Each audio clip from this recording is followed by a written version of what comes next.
এবার ইউরোপীয় সংস্থা এয়ারবাস থেকে 10টি উড়োজাহাজ কিনছে বিমান বাংলাদেশ এয়ারলাইন্স। বেসামরিক বিমান ও পর্যটন প্রতিমন্ত্রী রাশিদুজ্জামান মিল্লাত জানান, এজন্য 31 আগস্টের মধ্যে এয়ারবাসের সাথে চুক্তি করবে সরকার। দামসহ বিস্তারিত চুক্তির পরে জানানো হবে বলে জানান তিনি। মোহন ইসলামের প্রতিবেদন। যুক্তরাষ্ট্রের সঙ্গে অন্তর্বর্তীকালীন সরকারের করা চুক্তির অংশ হিসেবে বোয়িং থেকে 14টি উড়োজাহাজ কেনে বিএনপি সরকার। এরপর থেকেই বাংলাদেশের কাছে বিমান বিক্রি করতে যোগাযোগ বাড়ায় ইউরোপীয় সংস্থা এয়ারবাস। কয়েক দফা বৈঠক করেছেন ইউরোপীয় ইউনিয়নের প্রতিনিধিরা। অবশেষে আলোচনার পর দুই পক্ষই একমত হয়েছে 10টি উড়োজাহাজ কিনতে চুক্তি হতে পারে 31 আগস্টের মধ্যে।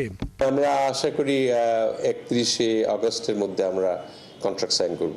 ইন বিটুইন পিরিয়ডে আমরা ওই ধরনের এয়ারক্রাফটগুলি আমরা লিজ নিয়ে আমরা চালাবো। আশা করছি 10টা লিজ নিয়ে আমরা আপাতত কতটুকু কভার করতে পারি। ঠিক কী কারণে এবার এয়ারবাস থেকে বিমান কিনতে হচ্ছে তার একটা ব্যাখ্যাও দিলেন তিনি। ইউ আমাদের কাছে তো প্রচুর গার্মেন্টসের জিনিসপত্র কিনে, তাদের এক্সপোর্ট অনেক আমাদের আছে, সেই হিসাবে ইম্পোর্ট ওইভাবে সমতা নাই।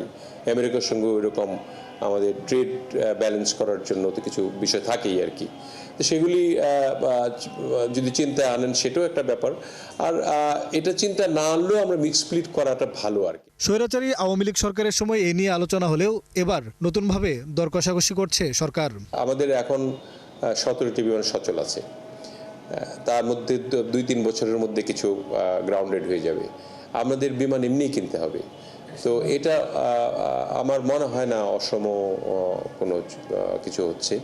2031 সালের মধ্যে এসব উড়োজাহাজ যুক্ত হবে বিমানের বহরে। এগুলি সবগুলি পাবো আমরা 31 থেকে 35-এর মধ্যে। মোহন ইসলাম, 71, ঢাকা।